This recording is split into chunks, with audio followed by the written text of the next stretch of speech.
This is Learned It from an 80s Song.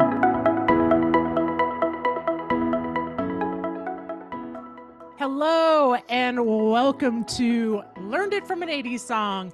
I am your host and guest today, Patricia Freiberg. Now, I know it's been a minute and I'm going to be completely transparent with you guys about why I haven't dropped an episode in a few months. Well, here we have it. I last year enrolled and completed my second graduate degree in applied positive psychology and coaching psychology from the University of East London.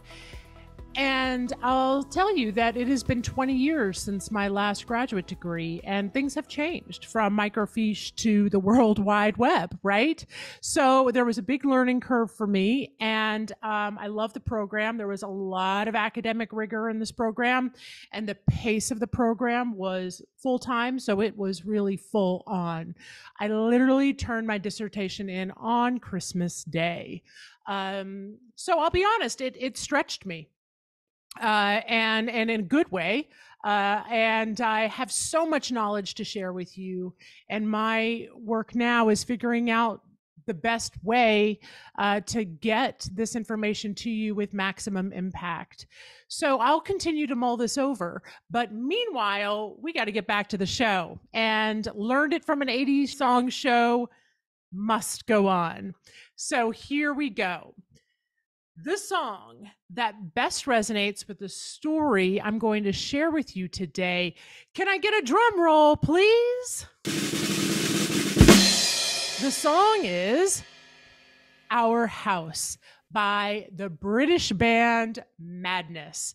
It was from the album Rise and Fall, and it was released in 1982. And I completely remember when this song came out, and I was in 5th grade. I remember it. And it says here that the song got a lot of radio play. And I will say, I heard this song on Casey Kasem, Countdown, and it was ranked at number 7 in 1983. It was a top ranking song across the globe.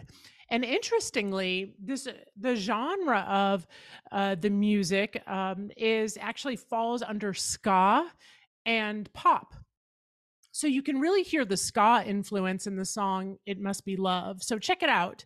The songwriters for this song, Our House, was Chris Foreman, Cathal Smith. Producers were Clive Langer and Alan Winstanley. And here is the story that will resonate with the song. This story that I'm going to share with you today is actually from, I was asked to write a piece for the LA Voyage magazine, which I really enjoy doing. I love writing stories. And I called on my friend and story coach, Mary Kincaid, to help me get this story out of me, because it was really important. I'm going to share a story with you entitled The Socal Sojourners Guide to Creating a Home.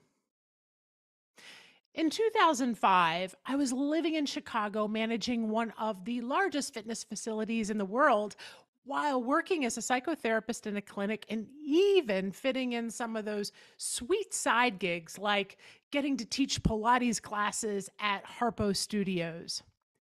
Then my husband came to me one day and said, "Hun, I was just offered a great opportunity in California and I think we should take it."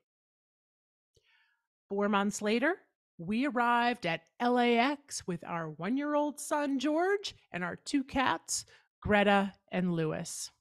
The 405 was gridlocked, which I soon learned was a natural occurrence. So our driver took us on a new route to our home in Thousand Oaks via Cane Dune. The coastline on the PCH took my breath away, with the light shimmering like diamonds on the ripples of the waves, and the canyons lit up bright green by the setting sun. Then, 18 months ago, my husband says, "Hun, I've been offered a great opportunity in Lucerne, Switzerland, and I think we should take it. Wow, it sounded like a fantastic adventure, but I loved our Cali lifestyle, not just the green drinks from Juice Ranch or those bougie salads from Mendocino Farms and those Americanos from Coffee Bean and Tea Leaf that really recharged my batteries. But most of all, it was the connection we'd built with the people here. I knew deep down that I could make a home in Lucerne, Switzerland. I mean, after all, I have lived in many places like Knoxville, Tennessee, Mobile, Alabama, Portland, Maine, New York City, Lebanon, New Hampshire. We even lived in a residence inn in Long Beach after being evacuated during the Woolsey fires in 2018. During that evacuation, I learned that what defines a home for me isn't anything that I own. It isn't even a place I find. It's my family. But I've also learned how to create a sense of home anywhere by doing these three things. Number one, find your people. As soon as I arrived at LA all of those years ago, I began meeting friends at the gym, and gradually my sons found their buddies through school and countless hours on the baseball field. Now living as an expat in a foreign country, I have attended every apero or get to know you mixer to befriend any expat who speaks English, as well as any German speaker who's willing to tolerate my Deutschlish, which is my way of stammering through my broken German. When you seek out and find other transplants to your new area, especially in a foreign country, you are bonded by similar challenges of adapting to your new way of living. This heightened vulnerability helps you cut through all of the BS and get honest with how things are really going. And it often leads to them becoming forever friends. The faster you find your people, the faster a new place will feel like home. Number two is celebrate customs, both old and new. My boys loved celebrating Halloween in LA every year. Thousands of trick or treaters would pack our neighborhood with food trucks and haunted mansions, and everyone, young or old, dressed up. They could hardly wait for Halloween to arrive in Lucerne. We got together with a dozen of their expat friends from the US and from the UK. Trick or treat, we yelled, causing quite a ruckus as we walked through the city streets in our costumes. But we were the only ones out. Spying a woman on her balcony, the boys asked, Haben Sie Candy, bitte? Yeah, she responded, and then soon came out with a single bag of Haribo gummies, and she placed it in the first boy's bucket. Then the second boy held out his bucket. She told them that the one bag was for all of them to share. Dankeschön, we said, and went home defeated. Let's face it, the Halloween was a bust. But we were still happy because we made an effort to celebrate a day that always meant so much to us. Meanwhile, we were also embracing customs unique to the region, like Desalp de Charmy, which celebrates the cow's ceremonial descent from the high elevations of the Alps to the lower pastures for the winter months. The ceremony dates back to the Neolithic times around 3000 BC. Local farmers dress in traditional attire, and the cows get dressed up too. In fact, they wear the most beautiful headdresses and the most enormous bells you've ever seen. Hundreds upon hundreds of these well-behaved, well-dressed cows walk single file, 2 by 2, in a parade through the city with All of those cowbells jingling and trilling simultaneously. It's akin to the cacophony that we create when we light up our skies with fireworks on the 4th of July. Places like Switzerland become home as you embrace local customs like these, tailgating and cheering with the locals along that parade route. Number three is appreciate the local environment. Both LA and Switzerland have mountains, but they're not the same. What you do on those mountains and how you get to them are also different. So, no matter where you live, developing an appreciation for your local environment is essential for it to feel like home. I'd hike the mountains in the early days of my transition to Los Angeles. Then, when I got overseas, again, I turned to the environment for support, gazing at those towering Alps, which looked like they had been dipped in powdered sugar. It really made my heart go a pitter patter. One afternoon, I took the boat to the cog rail train. I wanted to snowshoe on Mount Rigi, where I had been to this mountain several times. Since it was midweek, it was just me and another older couple on the train car. As it climbed, we passed beyond the low lying clouds that blanketed the city to see the sun illuminating the snow. Wow, Sean, we gasped in unison at the sight and we started snapping pictures the rest of the way to the summit as if we were paparazzi at a red carpet event. Connected by the awe of the experience, I wondered as we smiled at each other where this couple was from. And I felt for sure it must have been their first time to Mount Rigi. As we disembarked at the Rigi Kulm, the last stop, they asked, "Hey, dear, where are you from?" I explained that I was living here as an expat from California and I had a couple hours free. So this was my favorite spot to snowshoe. So I thought I would get above those clouds and get some sunshine. How about you? Oh, we've lived here for almost 40 years. We also had a free day, and this view never gets old. Wow, 40 years, and they are still taking time to appreciate the natural beauty around them. No matter where you are, where you go, how long you've been there, it feels like home when you take time to appreciate your local environment anew every day. I imagine that probably in 18 months, because, we can't be expats forever. My family and I will be boarding that A380 and heading back to LA. I will be returning forever changed from that woman who arrived here in Switzerland because of how I immersed myself in the community here, volunteering and providing job skills training for Ukrainian refugees and supporting the mental health initiative here in Switzerland and providing pro bono coaching through the University of East London, where I just completed my master's in applied positive psychology and coaching psychology. So, leaning into my number one strength, which is my number one VIA strength, it is love of learning. And that has always helped me with these challenging transitions. And it has made these transitions more meaningful. When we arrive at LAX, I'm sure the 405 will still be gridlocked. The coastline on the PCH will again take my breath away, just like it did 17 years ago when we arrived as transplants from Chicago.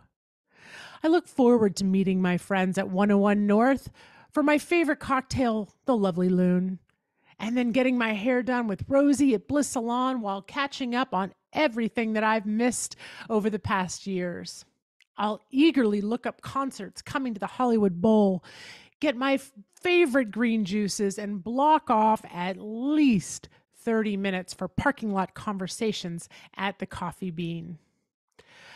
But I'm also going to miss seeing and hearing a parade of dressed up cows with the big bells every year because now both LA and Switzerland feel like home. When looking at the VIA strengths and the strengths that I use through these transitions, and I mentioned it a bit in the story, the VIA strengths that I used the most, I would say, during these times have been love of learning and curiosity. So, love of learning and curiosity were really two that I've leaned into. Others that would be phasic strengths. So these are the VIA strengths, guys. If you haven't taken the assessment, I talk about it on every episode. It is 24 character strengths that are who you are to your core. The assessment's completely free. You can take it online. Lots and lots of research on this, on taking the strengths and using your signature strengths. And this is all by Seligman and Peterson, were who invented this a couple decades ago. So here we are with the VIA strength. So I'll say that curiosity, love of learning were two that I leaned into when learning and being in a new place.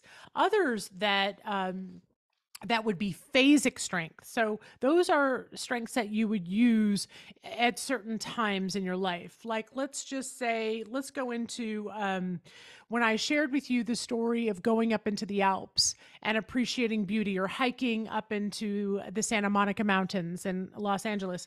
I would say that I used appreciation of beauty and excellence. So that's noticing and appreciating beauty and excellence around you. You just notice awe. You're taken back by nature, or the beauty, and some cases when you're looking at appreciation of beauty and excellence, if you're looking, let's say, at a ballet or an art show, what you see are the years and years of experience that and work that people have put into a show, or are honing their craft. But in this case, it would be acknowledging Mother Nature and the beauty there. Other strengths that I would have towed. So, what is towing strengths? Towing strengths is when you take a signature strength and you need to lean into one of your lesser strengths. So bravery is actually one of my lesser strengths. From my story, it sounds like that I might be quite courageous because I've lived in a lot of places. I've had to adapt. But bravery is actually 23 of my 24. So we're talking, I'm a cowardly lion here. So I would say I towed bravery, and I guarantee that I towed bravery using curiosity. So and utilizing also love of learning. So those two together, I think I probably used those to tow bravery. Um, and gosh, let me look and see what else I may have used. Certainly, humor gets by. I mean, humor has gotten me through a lot of sticky situations, living in a lot of different places. And what else? What else? Social intelligence. Yes. So I do. When I had talked about really finding your people, well, guess what? That's going to be a little bit easier for me because I'm number one, an extrovert. And then I also have social intelligence as my second highest strength. So I leaned into that signature strength to help me get through those transitions. And if you happen to have social intelligence, maybe in the middle or in your lesser strengths, then you would use another strength to help tow that social intelligence. Like maybe you have bravery in your top strengths. Well, bravery might help you then tow social intelligence, so you can, take those lesser strengths and bring them up when you need them in certain times of transition, which I have experienced quite a bit. And I'll be sharing more with you about this. All right. So, can we talk about how it resonates with the song? Yes, we can. I will say that, obviously, our house, it's that the song is all about a home. It's definitely, I watched the video, the music video, and I encourage you guys to go on YouTube and check out the video because it's hilarious. And I don't think I appreciated it as much in the 80s as I do today, being a mom and running a household and all of that. So, log on, go check it out, take a trip down memory lane. It's a great song, and how it resonates is it really depicts um, you know, a home. It shows what's happening in the daily life of of home life, right? So just those nuances and all of that. But I want to say thank you guys so much for listening. I know I took a bit of time off from this podcast, and I truly did miss it. And I'm very happy to be back. We've got some great guests coming on soon. And if you if you know of anybody, or if you yourself would like to be a guest, please hit me up. Find me on social media. Patricia Freiberg is who I am, on Instagram, LinkedIn. I'm much more active on LinkedIn now.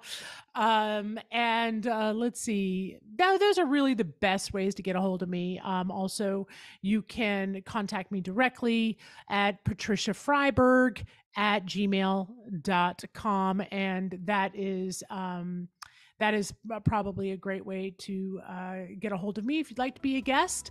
And then, like, subscribe, pass this information on. And thank you guys for listening. Have a great one. See you soon. Until next time.